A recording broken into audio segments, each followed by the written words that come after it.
Chinnaswamy ಸ್ಟೇಡಿಯಂನಲ್ಲಿ Vijay Hazare trophy cricket ಟೂರ್ನಿಮೆಂಟ್ಗೆ ಅವಕಾಶ ನಿರಾಕರಿಸಿದಂತಹ ವಿಚಾರಕ್ಕೆ ಸಂಬಂಧಪಟ್ಟಂತೆ ಸಿಎಂ ಸಿದ್ದರಾಮಯ್ಯನವರು ಕೂಡ ಮಾತನಾಡಿದ್ದಾರೆ. ಪೊಲೀಸರು ಅನುಮತಿಯನ್ನು ನಿರಾಕರಿಸಿದ್ದಾರೆ. ಬೆಂಗಳೂರಿನಲ್ಲಿ ಸಿಎಂ ಸಿದ್ದರಾಮಯ್ಯನವರು ಇದೇ ವಿಚಾರಕ್ಕೆ ಸಂಬಂಧಪಟ್ಟಂತೆ ಮಾತನಾಡಿದ್ದಾರೆ. ಗೃಹ ಸಚಿವರು ಸಮಿತಿಯೊಂದನ್ನು ರಚನೆ ಮಾಡಿದ್ರು. ಇದೇ ಸಮಿತಿ ನಿನ್ನೆ ಕೂಡ ವಿಸಿಟ್ ಮಾಡಿತ್ತು ಸ್ಟೇಡಿಯಂಗೆ. ಈ ಬಗ್ಗೆ ಅವರೇ ನಿರ್ಧಾರವನ್ನು ಮಾಡ್ತಾರೆ, ಈಗಾಗಲೇ ನಿರ್ಧಾರವನ್ನು ಕೂಡ ತಿಳಿಸಿದ್ದಾರೆ ಅಂತ ಹೇಳಿ ಸಿಎಂ ಹೇಳಿದರು. Permission for the matches at the Chinnaswamy Stadium. There is a committee is constituted. There is a committee constituted by the Home Minister. So the committee has rejected. We will look into it. Permission has been denied, sir. ನೋಡಪ್ಪ, audience ಇದಕ್ಕೆಲ್ಲ ಕುನಾ ಅವರ ಅಧ್ಯಕ್ಷದಲ್ಲಿ ಒಂದು committee ಆಗಿತ್ತು, commission ಆಗಿತ್ತು. ಆ commission ಅವ್ರು report ಕೊಟ್ಟಿದ್ದಾರೆ. ಆ ರಿಪೋರ್ಟನ್ನು ಕಂಪ್ಲೈ ಮಾಡಬೇಕು. ರೆಕಮೆಂಡೇಶನ್ಸ್ ಏನಿದೆ ಅದನ್ನು ಕಂಪ್ಲೈ ಮಾಡಿ ಅಂತ ಹೇಳಿದ್ದಾರೆ.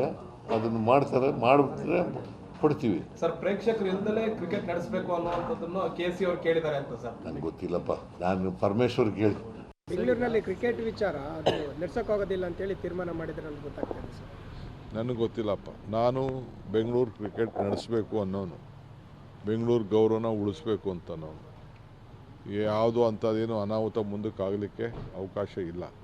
ಅವ್ರಿಗೇನು ಕಂಡೀಷನ್ ಹಾಕಬೇಕು, ಕಂಡೀಷನ್ ಹಾಕಿ ಮಾಡಬೇಕು ಅನ್ನೋದು ನಾನು ಚರ್ಚೆ ಮಾಡ್ತೀನಿ. ಹೋಮ್ ಮಿನಿಸ್ಟ್ರಿಗೆ ರೆಸ್ಪಾನ್ಸಿಬಿಲಿಟಿ ಕೊಟ್ಟಿದ್ದೀವಿ.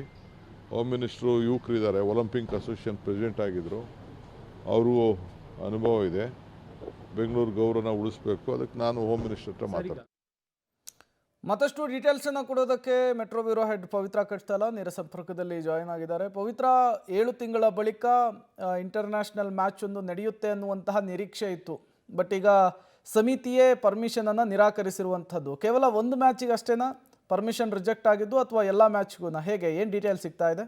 ಈಗ ಸದ್ಯದ ಮಟ್ಟಿಗೆ ನಾಳೆ ನಡೆಯುವಂತಹ ವಿಜಯ್ ಹಜಾರೆ ಮ್ಯಾಚ್ ಏನಿತ್ತು ಅದಕ್ಕೆ ಅನುಮತಿಯನ್ನ ನಾವು ರಿಜೆಕ್ಟ್ ಮಾಡಿದ್ವಿ ಅಂತ ನಗರ ಪೊಲೀಸ್ ಆಯುಕ್ತರು ಹೇಳ್ತಾ ಇದ್ದಾರೆ. ಸೊ ಅದಕ್ಕೆ ಒಂದಿಷ್ಟು ಕಾರಣಗಳು ಕೂಡ ಇರ್ಬೋದು. ಒಂದು, ನಿನ್ನೆ ನಗರ ಪೊಲೀಸ್ ಆಯುಕ್ತರು ಸೇರಿದಂತೆ GBA ಆಯುಕ್ತರು, ಅಗ್ನಿಶಾಮಕ ಇಲಾಖೆಯ ಅಧಿಕಾರಿಗಳು ಸ್ಟೇಡಿಯಂಗೆ ಭೇಟಿಯನ್ನ ಕೊಟ್ಟರು. ಅಲ್ಲಿ ಪ್ರಮುಖವಾಗಿ ಕಾಲ್ತುಳಿತ ಘಟನೆಯ ಬಳಿಕ ಯಾವ ರೀತಿ ಭದ್ರತಾ ವ್ಯವಸ್ಥೆಯನ್ನ ಬದಲಾವಣೆ ಮಾಡಲಾಗಿದೆಯಾ, ಪ್ರವೇಶ ದ್ವಾರ ಆಗಿರ್ಬೋದು, ತುರ್ತು ನಿರ್ಗಮನ ವ್ಯವಸ್ಥೆ ಆಗಿರ್ಬೋದು, ಭದ್ರತಾ ವ್ಯವಸ್ಥೆ ಯಾವ ರೀತಿ ಬದಲಾವಣೆಯಾಗಿದೆ, ಸುರಕ್ಷತೆ ಇದೆಯಾ ಅನ್ನುವಂಥದ್ದನ್ನ ಪರಿಶೀಲನೆಯನ್ನ ಮಾಡಿದ್ದಾರೆ.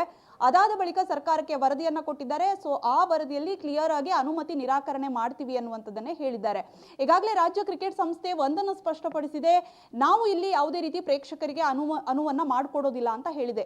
ಹಾಗಿದ್ದಾಗಲೂ ಕೂಡ ಅನುಮತಿಯನ್ನ ನಿರಾಕರಣೆ ಮಾಡಿದ್ದು ನೋಡ್ತಾ ಇದ್ರೆ ಕಾಲ್ತುಳಿತದ ದುರಂತದ ಬಳಿಕ ಸುರಕ್ಷತಾ ಕ್ರಮದಲ್ಲಿ ಯಾವ ರೀತಿ ಬದಲಾವಣೆಯನ್ನ ಮಾಡಿಕೊಂಡಿಲ್ವಾ ಕ್ರಿಕೆಟ್ ಸಂಸ್ಥೆ ಅನ್ನುವಂತಹ ಅನುಮಾನ ಕೂಡ ಇದರಲ್ಲಿ ಮೂಡುತ್ತೆ. ಸೊ ಹಾಗಾಗಿ ಈಗ ಸದ್ಯದ ಮಟ್ಟಿಗೆ ಅಂದ್ರೆ ನಾಳೆ ನಡೆಯುವಂತಹ ಕ್ರಿಕೆಟ್ಗೆ ಅನುಮತಿಯನ್ನ ನಿರಾಕರಣೆ ಮಾಡಿದ್ದಾರೆ. ಇನ್ನೊಂದು ಕಡೆಗೆ ಸ್ಟಾರ್ ಕ್ರಿಕೆಟರ್ ವಿರಾಟ್ ಕೊಹ್ಲಿ ಕೂಡ ಬರೋದ್ರಿಂದ ಹೊರಭಾಗದಲ್ಲಿ ವಿರಾಟ್ ಫ್ಯಾನ್ಸ್ ಬರ್ಬೋದು ಅನ್ನುವಂತಹ ಆ ಒಂದು ಆತಂಕವೂ ಕೂಡ ಪೊಲೀಸರಿಗೆ ಇದೆ. ಯಾಕಂದ್ರೆ ಈ ಹಿಂದಿನ ಕಾಲ್ತುಳಿತ ದುರಂತ ಯಾವ ರೀತಿ ಸಂಭವಿಸಿತ್ತು, ಅದು ಇಡೀ ಬೆಂಗಳೂರಿಗೆ, ಇಡೀ ಕರ್ನಾಟಕಕ್ಕೆ ಯಾವ ರೀತಿ ಕಪ್ಪು ಚುಕ್ಕೆಯಾಗಿ ಮಾರ್ಪಡಿತ್ತು ಅನ್ನುವಂಥದ್ದು ಎಲ್ರಿಗೂ ಕೂಡ ಗೊತ್ತಿರುವಂತಹ ವಿಚಾರ. ಹಾಗಾಗಿ ತರಾತುರಿಯಲ್ಲಿ ಅನುಮತಿಯ ವಿಚಾರದಲ್ಲಿ ಬೇಡ, ನಿರಾಕರಣೆ ಮಾಡೋಣ ಅನ್ನುವಂತಹ ನಿಲುವಿಗೆ ಬಂದಂಗೆ ಕಾಣಿಸ್ತಾ ಇದೆ. ಸೊ ಹಾಗಾಗಿ ಇನ್ನೊಂದು ಕಡೆಗೆ ಸರ್ಕಾರ ಕೂಡ ಈ ವಿಚಾರದಲ್ಲಿ ಹೆಚ್ಚಿನ ಮಧ್ಯಪ್ರವೇಶವನ್ನ ಮಾಡುವಂತೆ ಕಾಣಿಸ್ತಾ ಇಲ್ಲ. ಯಾಕಂದ್ರೆ ಈ ಹಿಂದೆಯೂ ಕೂಡ ಕಾಲ್ತುಳಿತ ದುರಂತದ ಸಂದರ್ಭದಲ್ಲಿ ಪೊಲೀಸರು ಅನುಮತಿಯನ್ನು ನಿರಾಕರಣೆ ಮಾಡಿದ್ರು ಕೂಡ ಸರ್ಕಾರ ಓನ್ ಇಂಟ್ರೆಸ್ಟ್ ಇಂದ ಆ ಒಂದು ಕಾರ್ಯಕ್ರಮವನ್ನ ಆಯೋಜನೆಯನ್ನ ಮಾಡಿತ್ತು. ಸೊ ಹಾಗಾಗಿ ಈಗ ಕ್ಲಿಯರ್ ಆಗಿ ಪೊಲೀಸರು ಸಂದೇಶವನ್ನ ಕೊಟ್ಟಿದ್ದಾರೆ, ವಿಜಯ್ ಹಜಾರೆ ಮ್ಯಾಚ್ಗೆ ನಾವು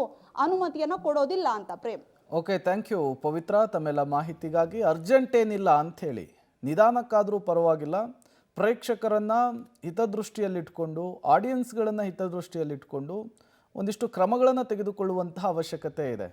ಈ RCB ವಿಜಯೋತ್ಸವದ ಸಂದರ್ಭದಲ್ಲಿ ಹಿಂಗೆ ಅರ್ಜೆಂಟ್ ಮಾಡಿನೇ ದುರಂತ ಆಗಿತ್ತು ಅನ್ನೋದು ಕೂಡ ತನಿಖೆಯ ಸಂದರ್ಭದಲ್ಲಿ ಗೊತ್ತಾಗಿತ್ತು. ನೋಡೋಣ ಮುಂದಿನ ದಿನಗಳಲ್ಲಿ ಯಾವ ರೀತಿಯ ಕ್ರಮಕ್ಕೆ ಮುಂದಾಗುತ್ತೆ KSEA ಮತ್ತು ಸರ್ಕಾರ ಅಂತ.